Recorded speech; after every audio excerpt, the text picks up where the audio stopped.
Good morning. Jai Hind. Doctor Manisha Patel here. Students, આજે આપણે first chapter કે જેનું નામ સજીવોમાં પ્રજનન છે એ સ્ટાર્ટ કરીશું. તો સજીવોમાં પ્રજનન, પહેલાં તો વાત કરીએ સજીવની કે ભાઈ સૌથી પહેલાં સજીવ એનો જીવનકાળ એટલે શું? તો સજીવોનો જીવનકાળ એટલે શું? તો જ્યારે કોઈ પણ સજીવ જન્મે પછી આપણને ખબર છે ને, પુખ્ત થશે, પછી એ ઘરડા થશે અને ત્યાર પછી છેલ્લા એ મરી જશે, મૃત્યુ પામશે. તો કોઈ પણ સજીવના જન્મથી લઈને તેનું કુદરતી મૃત્યુ ઘણા બધી રીતે હોય. એક્સિડન્ટને કારણે થાય તો એ મૃત્યુ નહીં, કુદરતી મતલબ કે નેચરલી જ્યારે એનું મૃત્યુ થાય તો આ જે આખો સમયગાળો છે એને કહેવાય જીવનકાળ, દેટ ઇઝ લાઈફ સ્પાન. હવે એવું કહેવાય છે કે સજીવોનો જીવનકાળ અલગ અલગ હોય. કોઈનું કુદરતી આયુષ્ય 30 વર્ષ, કોઈનું 40 વર્ષ, કોઈકનું 90 વર્ષ, 100 વર્ષ સુધી પણ લોકો જીવતા હોય છે. બરાબર? તો કોઈ પણ સજીવનો જીવનકાળ એના કદ સાથે સંકળાયેલો હોતો નથી. મતલબ કે આમ જોવા જઈએ તો કાગડો અને પોપટ, કાગડા અને પોપટ બંનેનું કદ લગભગ સરખું જ છે, કે સાઈઝ કે બહુ મોટી નાની નથી. બરાબર? છતાં પણ એમનું જે આયુષ્ય છે એમાં બહુ તફાવત જોવા મળે છે. બરાબર? જેમ કે કાગડો એનું આયુષ્ય 15 વર્ષ હોય છે અને પોપટ એનું આયુષ્ય 140 વર્ષ. બરાબર?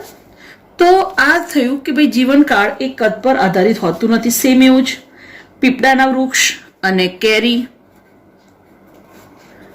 તો કેરી એનું વૃક્ષનું આયુષ્ય જીવનકાળ કેવો હોય છે?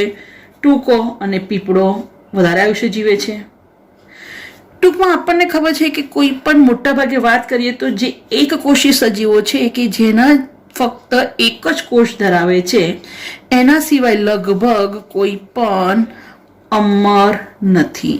અમર કાકા નહીં, મતલબ કે દરેક સજીવ મૃત્યુ પામે જ. અને આપણને પણ ખબર છે કે સજીવનું મૃત્યુ જરૂરી છે, કારણ કે મૃત્યુ થશે તો સજીવ પૃથ્વી પર સજીવોની સંખ્યા જળવાઈ રહેશે અને મૃત્યુ પામેલા સજીવોનું સ્થાન નવા સજીવો લેશે. એટલે આપણને ખબર છે કે ભાઈ મૃત્યુ એક અર્થપૂર્ણ ઘટના છે. કેમ અર્થપૂર્ણ? અગત્યનું છે, કારણ કે સજીવ મૃત્યુ પામશે તો જ નવા સજીવો એનું સ્થાન લેશે. બરાબર? અને મૃત્યુ દ્વારા નવા સજીવોને સ્થાન મળે છે અને જૈવ રાસાયણિક ચક્રોમાં જે સજીવોનું મૃત્યુ થાય એ અગત્યનું છે. જેમ કે નાના નાના કીટકો બધા મૃત્યુ પામે ત્યારે એનું વિઘટન થાય અને પછી એ દ્રવ્ય પાછા વાતાવરણમાં આવે છે. રાઈટ? હવે ખાસ ધ્યાન રાખજો કે આપની બુકમાં આપ્યું છે કે ભાઈ અલગ અલગ સજીવોનો આયુષ્ય કેટલું છે. તો જેમ કે હાથી, એનું 60 થી 90 વર્ષ, ગુલાબ 5 થી 7 વર્ષ, કૂતરો 20 થી 50 વર્ષ, પતંગિયું 1 થી 2 અઠવાડિયા, કાગડો 15 વર્ષ, કેળાનું ઝાડ 25 વર્ષ લગભગ જીવે, ગાય 20 થી 25 વર્ષ, પોપટ 140 વર્ષ, મગર 60 વર્ષ, ઘોડો એનું પણ આયુષ્ય 60 વર્ષ હોય છે, ફળમાખી એનો જીવનકાળ 30 દિવસ, ડાંગરનો છોડ, આ કામ લાગશે આગળ, ફળમાખી 30 દિવસનું આયુષ્ય ધરાવે છે, ધ્યાન રાખજો. ડાંગરનો છોડ 3 થી 4 મહિના, કાચબો 100 થી 150 વર્ષ અને વડનું ઝાડ હાઈએસ્ટ 200 વર્ષ. તો આ થયો જીવનકાળ કે ભાઈ અલગ અલગ સજીવોનો જીવનકાળ કેવો છે અલગ અલગ. હવે દરેક સજીવ જન્મે છે, વૃદ્ધિ પામે છે, બરાબર, અને પોતાનો વંશ વેલો ટકાવે છે. આ વંશવેલો ટકાવે છે કઈ ક્રિયા દ્વારા? તો આપણને ખબર છે કે દરેક સજીવ પ્રજનનની ક્રિયા દ્વારા પોતાનો વંશવેલો ટકાવે છે. એટલે ક્વેશ્ચન આવે કે ભાઈ શા માટે પ્રજનનનું મહત્વ છે? જે રીતે મૃત્યુ અર્થપૂર્ણ ઘટના છે કે સજીવોની સંખ્યા જળવાઈ રહે છે, નવા સજીવોને સ્થાન મળે છે, એવી જ રીતે પ્રજનન પણ અગત્યનો ભાગ ભજવે છે. તો પ્રજનનનું શું મહત્વ છે? તો પ્રજનન એને કારણે દરેક સજીવોનું સંખ્યા મતલબ કે સાતત્ય જળવાય છે. મતલબ કે નવા સજીવો જન્મે છે પ્રજનનની ક્રિયા દ્વારા, તો જ તો એનો વંશવેલો ટકે છે, રાઈટ. બીજું, સજીવોમાં પ્રજનન થાય છે એટલે વિવિધતા, દેટ ઇઝ જેને આપણે કહીએ છીએ ભિન્નતા આવે છે, અને નવા નવા લક્ષણો આવે છે, રાઈટ. અને પ્રજનનને કારણે જ નવા સજીવનું અસ્તિત્વ થાય છે, એનું જીવન અસ્તિત્વમાં આવે છે. તો પ્રજનનની વાત કરીએ તો પ્રજનનના પ્રકાર આપણને ખબર છે કે મુખ્યત્વે બે પ્રકાર, અલિંગી પ્રજનન અને લિંગી પ્રજનન. બરાબર. તો પ્રજનનના મુખ્યત્વે બે પ્રકાર છે, અલિંગી અને લિંગી. હવે અલિંગી અને લિંગી પ્રજનનની વાત કરીએ તો સજીવ કઈ રીતે પ્રજનન કરશે, અલિંગી કે લિંગી, એનો આધાર તેમનું નિવાસ સ્થાન, ક્યાં વસે છે ત્યાં, નિવાસ સ્થાન પર આધારિત હોય છે. ત્યાર પછી આ એમનું પ્રજનન કયા પ્રકારનું છે એના પર એમની આંતરિક દેહધર્મ ક્રિયા, એમનું અંદર મેટાબોલિઝમ કેવું છે એ, અને અન્ય પરિબળો મતલબ કે જસ્ટ લાઈક પર્યાવરણ પરિબળો પણ અસર કરશે. તો પ્રજનન અલિંગી અને લિંગી એના પર આ પરિબળો અસર કરે છે. હવે પ્રજનનમાં શું ફરક છે કે ભાઈ અલિંગી કોને કહેવાય અને લિંગી શું ફરક છે? તો આપણને ખબર છે કે ભાઈ જ્યારે એક જ પિતૃઓમાંથી સંતતિનું નિર્માણ થાય તો એને કહેવાય અલિંગી પ્રજનન. અલિંગી પ્રજનન એમાં ખાસ ધ્યાન રાખવાનું કે એક જ પિતૃમાંથી પણ જન્યુઓનું નિર્માણ થતું નથી. This is most important. બરાબર, કારણ કે અલિંગી છે એટલે જન્યુઓ બનતા નથી, રાઈટ. બીજું, અલિંગી પ્રજનન છે એટલે 100% ફલન જોવા મળતું નથી, રાઈટ. બીજું, જે કોષ છે એના જ વિભાજન દ્વારા નવા કોષો બને છે, એટલે કયું વિભાજન જોવા મળે? સમવિભાજન. ખાસ ધ્યાન રાખજો, સમવિભાજન જોવા મળે. બીજું, અલિંગી પ્રજનનમાં સમવિભાજન જોવા મળે છે. તો અહીંયા જે પણ બાળકોષો સર્જાય છે, આ બાળકોષો અથવા જે પણ સંતતિ છે એ પિતૃઓની આબેહૂબ પ્રતિકૃતિ હશે. મતલબ કે સેમ પિતૃ જેવી જ સંતતિઓ હશે, બરાબર.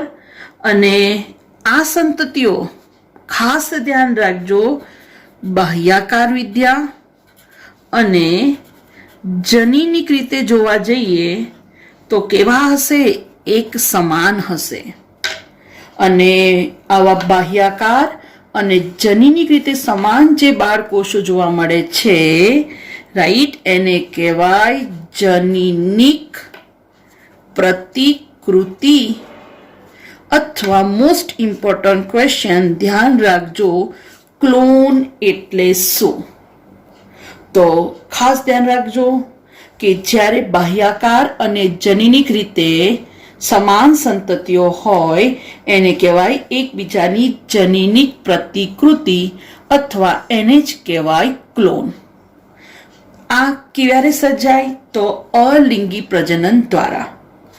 અલિંગી પ્રજનનમાં ખાસ ધ્યાન રાખજો, એક જ પિતૃ હોય છે. જન્યુઓનું નિર્માણ થતું નથી, ફલન જોવા મળતું નથી, વિભાજન સમભાજન પ્રકારનું હોય છે. એટલે સમભાજનને અંતે જે પણ બે બાળકોષો બને, આ બંને બાળકોષો પિતૃઓની આબેહૂબ નકલ હોય છે, જે બાહ્યાકાર અને જનીનિક રીતે સમાન હોય છે. રાઈટ? તો અને એને શું કહેવાય? જનીનિક પ્રતિકૃતિ. જ્યારે બીજી વાત આવે કોની? લિંગી પ્રજનન. તો લિંગી પ્રજનનમાં ધ્યાન રાખજો કે લિંગી પ્રજનન એમાં બે પિતૃઓનો સમાવેશ થાય. રાઈટ? જેમ કે નર અને માદા. તો અહીંયા બે અલગ અલગ જન્યુ બને છે, નર જન્યુ અને માદા જન્યુ. નર અને માદા જન્યુ આ બંને જોડાય તો જોડાવાથી બને ફલન. ધેટ ઇઝ શું રચાય? ફલિતાંડ. રાઈટ? તો જ્યારે બે જન્યુઓ બને છે, નર જન્યુ અને માદા જન્યુ, તો આપણને ખબર છે કે જન્યુઓના નિર્માણ દરમિયાન કઈ ક્રિયા થાય? અર્ધીકરણ. અને ત્યાર પછી ફલન થયા પછી ફલિતાંડ વિભાજન પામે. કઈ ક્રિયા? સમભાજન. તો અહીંયા બંને પ્રકારની ક્રિયા જોવા મળે છે, સમભાજન પણ અને અર્ધીકરણ પણ. રાઈટ? તો લિંગી પ્રજનનમાં બે પિતૃઓનો સમાવેશ થાય છે. બરાબર? જન્યુઓનું નિર્માણ થાય છે. જ્યારે જન્યુઓનું નિર્માણ થાય છે ત્યારે કયા પ્રકારનું વિભાજન થાય છે? અર્ધીકરણ. બરાબર? અને આ જે જન્યુઓ છે એ જોડાય છે, બને છે ફલન, અને ફલિતાંડ સમવિભાજન દ્વારા નવા કોષોનું નિર્માણ કરે છે અને એમાંથી સજીવ બને છે. અહીં બાળકોષો પિતૃઓની પ્રતિકૃતિ હોતી નથી. કેમ? કારણ કે જ્યારે પણ અર્ધીકરણ થાય ત્યારે નવા લક્ષણો જોવા મળે છે. બેના ભિન્ન લક્ષણો એક પિતૃમાં ઉતરી આવે છે. રાઈટ? તો આ વાત થઈ પ્રજનન, એના પ્રકારો. અલિંગી, લિંગી પ્રજનન કયા પ્રકારનું હશે? એનો આધાર નિવાસસ્થાન, એમની દેહ ધર્મ ક્રિયા અને પર્યાવરણ પર હોય છે. એક જ પિતૃમાંથી બાળકોષો બને તો અલિંગી પ્રજનન, પણ બે અલગ અલગ જન્યુઓ જોડાય તો જે પ્રજનન થાય એને કહેવાય લિંગી પ્રજનન. તો હવે આપણે સ્ટાર્ટ કરીએ અલિંગી પ્રજનન. હવે જ્યારે અલિંગી પ્રજનનની વાત કરીએ તો અલિંગી પ્રજનન ખાસ કરીને સાવ જોવા મળે છે તો એક કોષીય સજીવોમાં. અલિંગી પ્રજનન શામાં જોવા મળે છે? એક કોષીય સજીવોમાં. રાઈટ? તો અલિંગી પ્રજનન એક કોષીય સજીવોમાં જોવા મળે છે અને ઘણી વનસ્પતિ અને પ્રાણીઓમાં જોવા મળે છે. રાઈટ? જેમ કે આપણે વાત કરીએ કે ભાઈ પ્રોટિસ્ટા અને મોનેરા. બરાબર? તો પ્રોટિસ્ટા અને મોનેરા એમાં સમવિભાજનથી વિભાજન થાય અને બે કોષો સર્જાય. બરાબર? તો ધેટ ઇઝ એવું તો સમજ પડે છે કે ભાઈ મોટા ભાગે આ જે કોષ વિભાજન થાય છે, જેમાં કોષ વિભાજન એમાં દ્વારા એકમાંથી બે કોષો બને છે. તો કોષ વિભાજન થવું એ પણ એક પ્રકારનું પ્રજનન જ થયું. કેમ? એકા દો એકમાંથી બે બને છે. તો જે કોષ વિભાજન છે એ પણ પ્રજનન છે. હવે મોસ્ટ ઇમ્પોર્ટન્ટ આ જે વિભાજન થાય છે એ અલગ અલગ રીતે થાય છે. જેમ કે વાત કરીએ દ્વિભાજન. બરાબર? વિભાજનનો પહેલો પ્રકાર તમને સમજાવી રહી છું, દ્વિભાજન. તો દ્વિભાજન કોણમાં જોવા મળે? તો એક કોષી સજીવો. રાઈટ? જેમ કે અમીબા અને પેરામિશિયમ. એમાં દ્વિ એટલે બે, ભાજન જેમાં એકમાંથી બે ભાગ પડે એને કહેવાય દ્વિભાજન. તો દ્વિભાજન શામાં જોવા મળે? ઉદાહરણ યાદ રાખજો, અમીબા. રાઈટ? અને પેરામિશિયમ. રાઈટ. તો અહીંયા જે મેં તમને આકૃતિ બતાવી છે અમીબા દ્વિભાજન, રાઈટ. મેઇન આ પિતૃકોષ છે, આ કોષ કેન્દ્રનું વિભાજન થાય છે અને એકમાંથી 2 બાળકોષ મળે છે. પહેલા કોષ કેન્દ્રનું વિભાજન અને ત્યાર પછી કોષ રસનું વિભાજન થાય છે, રાઈટ. હવે આ જ ઉપરાંત આવું જ વિભાજન પેરામિશિયમમાં પણ જોવા મળે. તો તમને ખબર છે કે જસ્ટ લાઈક આ પેરામિશિયમ, તો એનું અનુપ્રસ્થ વિભાજન અને ધીમે ધીમે પછી એકમાંથી 2 પેરામિશિયમ બને છે. અનુપ્રસ્થ મતલબ કે આડો, રાઈટ. તો આ થયું પેરામિશિયમમાં અનુપ્રસ્થ વિભાજન. ઓકે. એવું જ યુગ્લિનામાં આયામ વિભાજન. આયામ મતલબ આવું ઊભી રીતે વિભાજન થાય, રાઈટ. તો દ્વિભાજન અનુપ્રસ્થ પણ હોઈ શકે, આયામ પણ હોઈ શકે, બરાબર. પણ દ્વિભાજન એકમાંથી 2 સજીવો બને એને કહેવાય દ્વિભાજન. યાદ રાખજો, અમીબા અને પેરામિશિયમ. બીજો પ્રકાર છે અલિંગીનો કલિકા સર્જન. કલિકા સર્જન, કલિકા એટલે બળ. ઉદાહરણ આપણું બહુ જ ફેવરિટ છે, જેમ કે યીસ્ટ. યીસ્ટમાં શરીર મતલબ કે જે દેહ હોય એના પર ઉપસેલો ભાગ બને છે, ઘણી વખત એની હારમાળા બને છે. આ બધાને કહેવાય કલિકાઓ. જ્યારે આ કલિકા પિતૃથી છૂટી પડશે ત્યારે નવા દેહ તરીકે વર્તે છે. તો યીસ્ટ એમાં શું જોવા મળે, ખાસ ધ્યાન રાખજો, કલિકા સર્જન, રાઈટ. ઓકે. બીજું નેક્સ્ટ જે આવે છે પ્રકાર ત્રીજો, જેને કહેવાય છે બીજાનું નિર્માણ.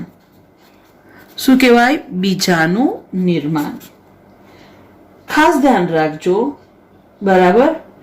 ઓકે, સોરી, દ્વિભાજન જોયું ને, એવું જ એક જોવાનું રહી ગયું, બહુભાજન. અચ્છા, બહુભાજનમાં શું થાય છે? તો બહુભાજન શામાં જોવા મળે? તો ધ્યાન રાખજો, અમીબા. અમીબા આવી રીતે હોય, બરાબર. એને ખોટા પગ હોય છે. તો અમીબા પ્રતિકૂળ સંજોગો, મતલબ કે જ્યારે સંજોગો અનુકૂળ ના હોય ત્યારે પોતાના ખોટા પગ પાછા ખેંચી લે છે, બરાબર. અને મોસ્ટ ઇમ્પોર્ટન્ટ, પોતાની આસપાસ ત્રિસ્તરીય રક્ષણાત્મક આવરણ બનાવે છે.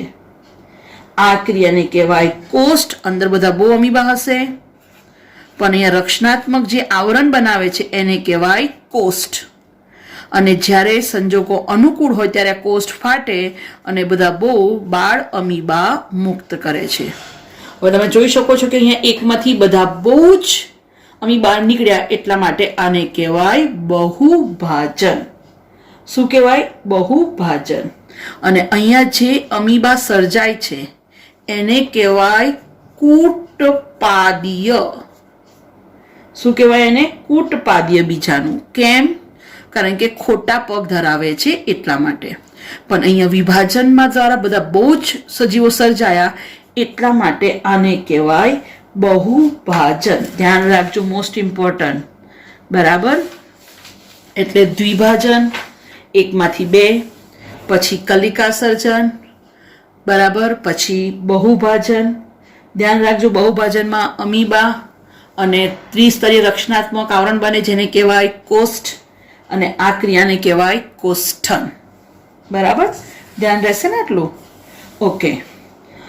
સેકન્ડ થિંગ ધ્યાન રાખજો કે જે બીજાનું નિર્માણની વાત કરીએ છીએ, ચોથો પ્રકાર બીજાનું નિર્માણ. પહેલું દ્વિભાજન, બીજું કલિકા સર્જન, ચોથું, બરાબર. ઓકે. તો બીજાનું નિર્માણ એની વાત કરીએ તો અચ્છા, આ યીસ્ટમાં કલિકા સર્જન અને આ અમીબામાં દ્વિભાજન, બરાબર. હવે વાત કરીએ બીજાનું નિર્માણ. બીજાનું નિર્માણ જસ્ટ લાઈક આપણે બેક્ટેરિયામાં જોઈ ગયા છે, સ્પોર, કે જ્યારે પરિસ્થિતિ અનુકૂળ ના હોય તો બેક્ટેરિયા બીજાનું બનાવે, બરાબર. વિપરીત પરિસ્થિતિમાં ટકી રહેવા માટે ફૂગમાં પણ શું બનાવે? બીજાણુ. સેમ એવું બેક્ટેરિયામાં પણ શું બનાવે? સ્પોર, ધેટ ઇઝ બીજાણુ. અહીંયા ધ્યાન રાખજો કે ફૂગ અને લીલ એમાં અલિંગી પ્રજનન પેટી જે રચનાઓ છે જેના દ્વારા અલિંગી પ્રજનન થાય છે, રાઈટ, એને બીજાણુ કહેવાય. એમાં સૌથી વધારે ચલ બીજાણુ જેને કહેવાય ઝૂસ્પોર. શું કહેવાય એને? ઝૂસ્પોર, રાઈટ. કેમ ઝૂસ્પોર? તો ઓબ્વિયસલી યાર એ કશા ધરાવે છે ને કશા દ્વારા હલનચલન કરે છે એટલા માટે એને કહેવાય ચલ બીજાણુ, ઝૂસ્પોર. આ બીજાણુઓ પાતળી દિવાલવાળા હોય છે અને ખાસ ધ્યાન રાખજો કેવી રચના છે? એક કોષીય. કેવી રચના? એક કોષીય, રાઈટ. હવે બીજી વાત છે કની બીજાણુ, રાઈટ. તો કની બીજાણુની વાત કરીએ તો શામાં જોવા મળે? તમારી બુકમાં ઉદાહરણ આપ્યું જ છે, પેનિસિલિયમ. શું ઉદાહરણ છે? પેનિસિલિયમ. જેમ કે તમે અહીંયા જોઈ શકો છો પેનિસિલિયમ, રાઈટ. એમાં જોવા મળે કની બીજાણુ. આ જે છે એ કોનિડિયા, ધેટ ઇઝ કની બીજાણુ. તો એકચ્યુઅલી પેનિસિલિયમમાં બીજાણુ ધાનીધર આ એના ઉપર બહિર્જાત બહારની બાજુએ બીજાણુ સર્જાય છે. તો જ્યારે બહિર્જાત રીતે બીજાણુ સર્જાય તો આને કહેવાય કની બીજાણુ. બરાબર? ઓકે. હવે આવું જ હાઇડ્રા. તો હાઇડ્રામાં શું જોવા મળે? તો હાઇડ્રામાં જોવા મળે કલિકા જેને કહેવાય બળ. બરાબર? અચ્છા, કલિકા ધ્યાન રાખજો. હાઇડ્રામાં જે જોવા મળે છે કલિકાઓ શરીરની બહાર જોવા મળે તો એને બાહ્ય કલિકા કહેવાય.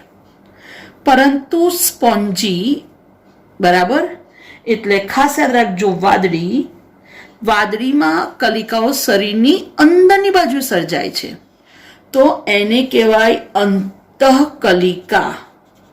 તો વાદળીમાં શું જોવા મળે? અંતઃકલિકા. ખાસ ધ્યાન રાખજો, વાદળીમાં શું જોવા મળે છે? અંતઃકલિકા, રાઈટ. અને કની બીજાણુ સમાજ જોવા મળે? પેનિસિલિયમ. આ મોસ્ટ ઇમ્પોર્ટન્ટ પૂછાય છે, ધ્યાન રાખજો. બરાબર? અને હાઇડ્રામાં કલિકા, વાદળી એમાં અંતઃકલિકા. ઓકે. હવે નેક્સ્ટ આગળ જઈએ. તો આ ઉપરાંત આ તો બધી વાત થઈ પ્રાણીઓની, પણ વનસ્પતિમાં પણ આવી રીતે અલિંગી પ્રજનન જોવા મળે છે. તો વનસ્પતિઓમાં એને વાનસ્પતિક પ્રજનન શબ્દ વપરાય. વનસ્પતિ માટે શું શબ્દ વપરાય? વાનસ્પતિક પ્રજનન, વેજીટેટિવ રિપ્રોડક્શન. વાનસ્પતિક પ્રજનન. હવે વાનસ્પતિક પ્રજનનની વાત કરીએ તો ખાસ યાદ રાખજો, ઉદાહરણ આપણી બુકમાં પહેલું છે બટાકા. બટાકામાં શું જોવા મળે? આંખ. ખબર છે ને, જે ખાડા જેવી રચના હોય એમાં આંખ, અને એમાંથી કક્ષકલિકા દ્વારા નવા છોડનું નિર્માણ થાય છે. તો બટાકામાં જોવા મળે આંખ, રાઈટ. આદુ, એમાં ગાંઠા મૂડી જોવા મળે, રાઈટ. આદુ એમાં શું જોવા મળે? ગાંઠા મૂડી. આ ત્રીજી આકૃતિ છે રામબાન. રામબાન ખબર છે ને, એમાં કલિકા, ધેટ ઇઝ કઈ? પુષ્પીય કલિકા. રામબાનમાં મેઇન છોડ પર વચ્ચોવચ પુષ્પોની કલિકાઓ સર્જાય અને એ પુષ્પ કલિકા નવા છોડનું નિર્માણ કરે છે. તો આ છે રામબાનની આકૃતિ. ધ્યાન રાખજો, બટાકા એમાં આંખ દ્વારા વાનસ્પતિક પ્રજનન. ક્યારેક પૂછાયેલો ક્વેશ્ચન છે નીટમાં કે બટાકામાં કયો ભાગ નવા છોડનું નિર્માણ કરે છે? તો યાદ રાખજો, કક્ષકલિકા. આદુ એમાં ગાંઠા મૂડી, અને રામબાનમાં પુષ્પીય કલિકા, જતો તેને કલિકા કહો છો. ઓકે. ત્યાર પછી ખાસ ધ્યાન રાખવાનું છે કે જે પાન ફૂટી છે, પાનફૂટીમાં પર્ણની કિનારી પરથી જ નવો છોડ વિકસે છે. રાઈટ? તો પાનફૂટી વાનસ્પતિક પ્રજનન થાય છે કોના દ્વારા? પર્ણની કિનારી દ્વારા. પાનફૂટીને બ્રાયોફાઇલમ પણ કહેવાય, ખાસ ધ્યાન રાખજો. બટાટાને ગ્રંથિલ કહેવાય. બટાટાને શું કહેવાય? ગ્રંથિલ. રાઈટ? આદુ, ગાંઠામૂળી, સુરણ પૂછે તો પણ સુરણને વજ્રકંદ કહેવાય. રાઈટ? જલીય વનસ્પતિ જેવી કે જળ શૃંખલા, રાઈટ, એમાં શું હોય? ભૂસ્તારિકા. રાઈટ?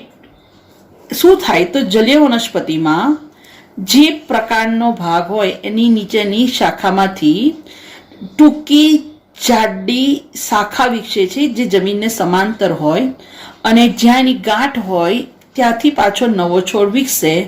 રાઈટ? આ થયું વાનસ્પતિક પ્રજનન, અને આ જે રચના બને છે એને કહેવાય ભૂસ્તારિકા. મોસ્ટ ઇમ્પોર્ટન્ટ, ઘણી બધા તળાવમાં આપણે જોઈએ છે કે વસ્તી વિસ્ફોટ થઈ જાય છે. તમને હું ના કહું છું આગળ કે ભાઈ જળ શૃંખલા આઇકોર્નિયા ક્રસિપિસ, જેને ટેરર ઓફ બેંગાલ કહેવાય. કેમ? કારણ કે એનો વસ્તી વિસ્ફોટ એટલો બધો થયો કે એ ભૂસ્તારિકા દ્વારા એટલું બધું વાનસ્પતિક પ્રજનન પામે છે કે એનો આટલો ભાગ તમે તોડી દો ને તો એટલા ટુકડામાંથી પછી બીજા નવા છોડ વિકસતા જાય, એમ આખા વિકસતા જ જાય. રાઈટ? તો આને એટલા માટે એને ટેરર ઓફ બેંગાલ કહે છે, કે મતલબ કે એના માટે એક આખો ભયજનક કન્ડિશન થઈ ગઈ. કેમ? કારણ કે એનો વસ્તી વિસ્ફોટ એટલો બધો થઈ ગયો કે આખા તળાવમાં એ છવાઈ જાય છે.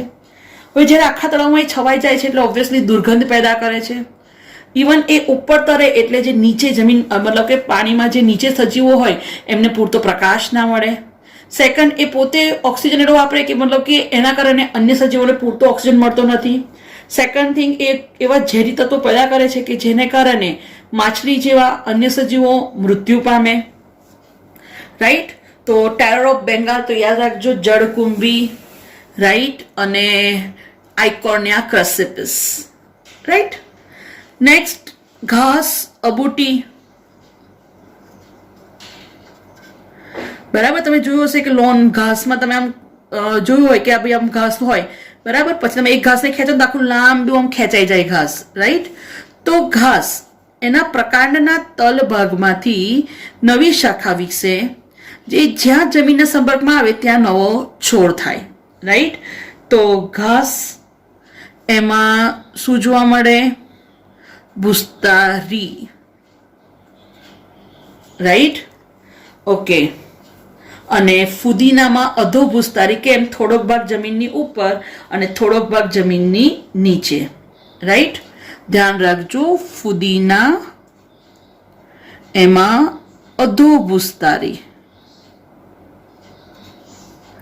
રાઈટ? અધો ભૂસ્તારી, અને એને શક્કર કહેવાય. નામ પ્રમાણે અધો ભૂસ્તારી, થોડોક ભાગ જમીનની ઉપર, થોડોક ભાગ જમીનની નીચે. અને સ્ટ્રોબેરી, મોઢામાં પાણી આવી ગયું. કેમ? અત્યારે ના ખવાય. હા, એમાં જોવા મળે વિરો. તો સ્ટ્રોબેરીમાં શું હોય છે કે એનો જે છોડ હોય છે એના પ્રકાંડના તલ ભાગમાંથી શાખા વિકસે, જે કમાન આકારે વળી અને જમીનના સંપર્કમાં જ્યાં આવે ત્યાંથી નવો છોડ વિકસે છે. તો આ જે કમાન આકારની જે રચના બને એને કહેવાય વિરો. રાઈટ? તો ધ્યાન રહેશે ને, મોસ્ટ ઇમ્પોર્ટન્ટ. ફરી એકવાર, બટાકામાં આંખ, બટાટાને ગ્રંથિલ કહેવાય, કક્ષકલિકા દ્વારા નવો છોડ બને. સુરનમાં વજ્રકંદ, પાનફૂટી બ્રાયોફાઇલમ, એમાં પર્ણની કિનારી દ્વારા નવો છોડ. આદુ, એમાં ગાંઠામૂળી. રાઈટ? પછી જળ શૃંખલા, એમાં ભૂસ્તારિકા. ઘાસ અબૂટી બ્રાહ્મી, એમાં ભૂસ્તારી. ફુદીનામાં અધો ભૂસ્તારી. સ્ટ્રોબેરી એમાં વિરો, અને ડુંગળી એમાં કંદ. એના દ્વારા વાનસ્પતિક પ્રજનન થાય છે. તો આ જે ભાગો દ્વારા વાનસ્પતિક પ્રજનન થાય છે એમને કહેવાય વાનસ્પતિક પ્રસર્જકો. જેના દ્વારા વાનસ્પતિક પ્રજનન થાય એવા ભાગોને કહેવાય વાનસ્પતિક પ્રસર્જકો. કોણ કોણ આવશે તો યાદ રહેશે ને? ભૂસ્તારી, ગાંઠામૂડી, અધોભૂસ્તારી, ગ્રંથિલ, ભૂસ્તારિકા, ડુંગળીમાં જોવા મળે કંદ. અચ્છા, ડુંગળી પરથી એક વસ્તુ યાદ આવ્યું હો. ડુંગળી બહુ મોંઘી છે એવું નહીં. ડુંગળીમાં આ જે તકતીમય રચના જોવા મળે છે ને, ખબર છે ને, એ એનું સંકુચિત પ્રકાંડ છે. અને પર્ણતલ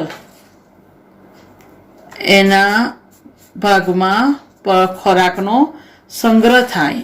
અને મુખ્ય પર્ણો કેવા હોય? હવાઈ. બરાબર? ઓકે, તો ધ્યાન રાખજો. આ થયું પ્રજનન, વાનસ્પતિક પ્રજનન વનસ્પતિમાં, રાઈટ. અને હજુ પણ એક પદ્ધતિ રહી, અવખંડન. અવખંડન એટલે તો ખબર છે ને, ટુકડા થવા, તૂટવું. જેમ કે હાઇડ્રામાં શું જોવા મળે? અચ્છા, હાઇડ્રા તો કલિકા સર્જન દ્વારા કરે ને વાનસ્પતિક પ્રજનન, બરાબર. અને હાઇડ્રામાં પણ ટુકડો થાય છે અને લિંગી મતલબ કે નવા સજીવ બનાવે છે. સેમ એવું તમને જો યાદ હોય તો પ્લેનેરિયા, એમાં જેટલા ટુકડા બને એ તૂટેલા ટુકડામાંથી નવા સજીવનું નિર્માણ થાય છે. દેટ ઇઝ અવખંડન. ખંડન મતલબ તૂટવું, જેને ઇંગ્લિશમાં ફ્રેગમેન્ટેશન કહેવાય. બરાબર? ઓકે. અને એક સૌથી અગત્યનું ધ્યાન રાખજો, ટેરર ઓફ બેંગાલ. કઈ વનસ્પતિને કારણે? તો આઇકોર્નિયા ક્રેસિપિસ. ખાસ ખાસ ખાસ ધ્યાન રાખજો. જળકુંભી, રાઈટ. એટલી બધી છવાઈ જાય છે કે પાણીમાં નિંદન તરીકે વર્તે. અચ્છા, એને જલીય નિંદન કહેવાય. નિંદન એટલે વધારાનું ઘાસફૂસ, પણ આ જલીય છે અને જેને કારણે અન્યને નુકસાન થાય છે. દેટ ઇઝ જલીય નિંદન. બરાબર? ટેરર ઓફ બેંગાલ કોના કારણે? આઇકોર્નિયા ક્રેસિપિસ. બરાબર? ઓકે. અને ખાસ ધ્યાન રાખજો કે બટાકાવાળું ભૂલતા નહીં. આંખ, એના દ્વારા કલિકા સર્જન. કેળા, આદુ, એમાં પણ ગાંઠામૂડી દ્વારા નવા છોડનું નિર્માણ થાય છે, રાઈટ. તો આ પત્યું અલિંગી પ્રજનન. Okay, thank you.